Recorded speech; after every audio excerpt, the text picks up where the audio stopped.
క్రైస్తవులు అనే మాటని విభజించి ఆలోచిస్తే నేను ఒక మాట చెప్తాను. అదేమంటే, ఒక క్రైస్తవుడు లేదా క్రైస్తవురాలిని విభజించి మాట్లాడితే ఏ అర్థాన్ని ఇవ్వచ్చు ఆ పదానికంటే, నేను చెప్తున్నాను మీకు అందరికీ అర్థమయ్యే భాషలో, పాపక్షమాపణ పొందినవారు అనొచ్చా? ఏమనొచ్చు? యేసుక్రీస్తు ద్వారా ఏం పొందినవారు? పాపక్షమాపణ పొందినవారు. ఈ గుంపులోకి సేవకులు వస్తారా రారా? వస్తారు. విశ్వాసులు వస్తారా రారా? వస్తారు. అంటే ఒకప్పుడు బురద అంటించుకొని, అది బురద అని తెలుసుకొని యేసుప్రభు ద్వారా కడుగబడి శుద్ధీకరించబడి బయటకు వచ్చేసారనమాట. ఎక్కడి నుంచి? ఆ బురదలో నుండి బయటకు వచ్చారు. వాళ్ళనే క్రైస్తవులని పిలుస్తున్నాం, క్రీస్తు శిష్యులు అని పిలుస్తున్నాం, క్రీస్తును వెంబడిస్తున్నవారు అని పిలుస్తున్నాం. ఈ గుంపులోనికి మీరు వస్తారు, నేను వస్తాను, మనం అందరం వస్తాం. ఈ గుంపులో మనం అందరం ఉంటాం. క్రైస్తవులు అని పిలువబడుతున్న వాళ్ళందరూ కూడా యేసుక్రీస్తు ద్వారా ఆ పాపం అనే ఊబిలో నుండి బయటకు వచ్చిన వారుగా పిలువబడుతూ, ఆ పాపం అనే ఊబిలో నుండి విడిపింపబడిన వారుగా పిలువబడుతూ, క్రీస్తును బట్టి నూతన జన్మ, క్రీస్తును బట్టి నూతన జీవితం పొందుకున్నవారు. అలా మొదలైంది క్రైస్తవ్యం. ఇప్పుడు క్రైస్తవ్యంలో ఉన్న వాళ్ళందరూ కూడా ఒకనాటి పాపులా కాదా? చెప్పండి. అప్పుడప్పుడు గతంలో ప్రభుత్వం నక్సలైట్లకు సంబంధించి కొన్ని ప్రకటనలు చేసేది. మావోయిస్టుల గురించి, నక్సలైట్ల గురించి కొన్ని ప్రకటనలు చేసేది. ఏమనంటే, మీరందరూ మారు మనసు పొంది జనజీవన స్రవంతిలో కలిసిపోండి, మీ మీద ఉన్న పాత కేసులన్నీ తీసేస్తాం, మీకు కూడా మాతో పాటు కలిసి బతికే అవకాశం ఇస్తాం, ఏవో చిన్న చితక ఉద్యోగాలు కూడా ఇస్తాం, కాబట్టి మీరందరూ మారు మనసు పొంది జనజీవన స్రవంతిలో కలిసిపోండి అని ఒక అవకాశం ఇచ్చేది ప్రభుత్వం. ఆ అవకాశాన్ని స్వీకరించిన వాళ్ళందరూ జనజీవన స్రవంతిలో కలిసిపోయేవారు. ఇలా జనజీవన స్రవంతిలో కలిసిపోయిన వాడు ఆ పాత నక్సలైట్ని ద్వేషిస్తాడా? ఎందుకంటే ఇతను కూడా ఒకప్పుడు ఎవరు? నక్సలైటే.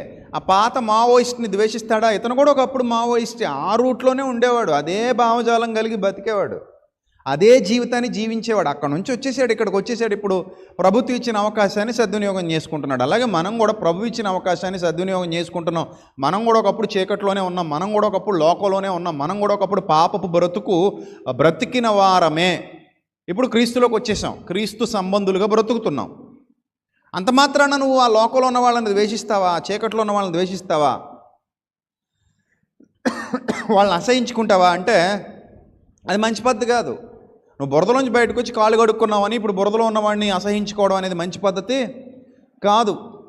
ఇది ప్రతి ఒక్క క్రైస్తవుడు, ప్రతి ఒక్క బోధకుడు, ప్రతి ఒక్క విశ్వాసి గుర్తించాలి. వాళ్ళు కూడా ఒకప్పుడు ఇదే బతికిన వాళ్ళు కదా. వాళ్ళు ఏమైనా కొత్త వాళ్ళా? మనం ఏమైనా కొత్త వాళ్ళమా? చెప్పండి. మనం కూడా ఒకప్పుడు ఇదే బ్రతికిన వాళ్ళం కదా. మనకు తెలియదు ఏం కాదు ఇది. అక్కడి నుంచి ఇక్కడికి వచ్చాం, అక్కడి నుంచి ఇక్కడికి వచ్చి జీవిస్తున్నాం ఇప్పుడు. కాబట్టి ఇప్పుడు అక్కడి నుంచి ఇక్కడికి వచ్చిన వాళ్ళు వాళ్ళ మీద ఎలాంటి కన్సర్న్ కలిగి ఉండాలి, ఎలాంటి జాలి కలిగి ఉండాలి, ఎలాంటి దయ కలిగి ఉండాలి. గోతులో నుంచి పైకెక్కినోడు గోతులో ఉన్నవాడి మీద రాయి లేయకూడదు చంపేయడానికి. ఒకప్పుడు గోతులో ఉండి పైకెక్కావు ఎవరో ఒకరి సహాయంతో, మరి పక్కన ఆల్రెడీ గోతులో ఉన్నవాడికి నువ్వు చేతనైతే ఏం చేయాలి? ఒకప్పుడు నువ్వు పైకి ఎలాగైతే లాగబడ్డావో అలాగే లాగబడ్డానికి చేయూతనివ్వాలి, చెయ్యందివ్వాలి, పైకి లాగాలి. క్రైస్తవ్యం కట్టబడిన పునాది అది. ఎవరైనా కాదనగలరా? పోనీ ఈరోజు క్రైస్తవ్యంలో ఉన్న బోధకులు కానీ, విశ్వాసులు కానీ, సంఘ పెద్దలు కానీ మేము ఎన్నడూ ఏ పాపము ఎరుగని వారము అని స్టేట్మెంట్ ఇవ్వగలరా? మేము ఎన్నడూ ఏ పాపము చెయ్యని వారము అని ఏమైనా స్టేట్మెంట్ ఇవ్వగలరా? వాళ్ళు బ్రతికిన పాపపు బ్రతుకు నుండి విడుదల పొంది ఈరోజు క్రీస్తు పాదాల చెంతకు వచ్చారు. ఎవ్వరు పరిశుద్ధులు కాదు ఇక్కడ. వాళ్ళు ఎంత గొప్ప రెవరెండ్లైనా, ఎంత గొప్ప బిషప్లైనా, ఎంత గొప్ప సంఘ పెద్దలైనా, ఎంత గొప్ప విశ్వాసులైనా, సీనియర్ విశ్వాసులైనా, వీళ్ళందరూ కూడా పాపం అనే ఊబిలో ఆ రొచ్చులో బతికిన వాళ్లే. యేసుక్రీస్తు ద్వారా కడగబడి సువార్త పనిలోకి వచ్చిన వాళ్లే తప్ప, పరిశుద్ధులని ప్రభువు ద్వారా పిలువబడిన వాళ్ళు తప్ప, వీళ్ళంతట వీళ్ళుగా స్వతహాగా పరిశుద్ధులు ఎవ్వరూ ఇక్కడ లేరు. ఉంటే ప్రభుతో పని లేదు, ఎందుకంటే ఆయన నీతిమంతులను పిలువరాలేదు.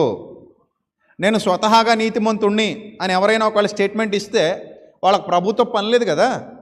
ఎందుకంటే నీతిమంతుడు లేడు, ఒక్కడు లేడని బైబిల్ చెప్పింది. మరి ఇలా వచ్చిన వాళ్ళందరూ ఎలా వచ్చారు? వీళ్ళందరూ మనందరం ఎలా వచ్చాం? మీకు మీరు పునఃపరిశీలన చేసుకోండి, మీకు మీరు అంతరంగ శోధన చేసుకోండి. అంతరంగ పరిశీలన చేసుకుంటే మనందరికీ అర్థమవుతుంది. మనం అందరం కూడా ప్రభు దగ్గరికి ఎందుకు వచ్చామంటే, పాపిని అని గుర్తించి సువార్త ద్వారా విని పొడవబడి హృదయంలో పొడవబడి, అమ్మో నాకు మారు మనసు కావాలి, నాకు రక్షణ కావాలి, ప్రభు ద్వారా నేను రక్షణ పొందాలి అని ప్రభు సన్నిధికి వచ్చిన వాళ్ళమే మనమందరం. ఇది తప్ప ఇక వేరే ఆలోచన ఏమీ మనకి లేదు. This is the final thought.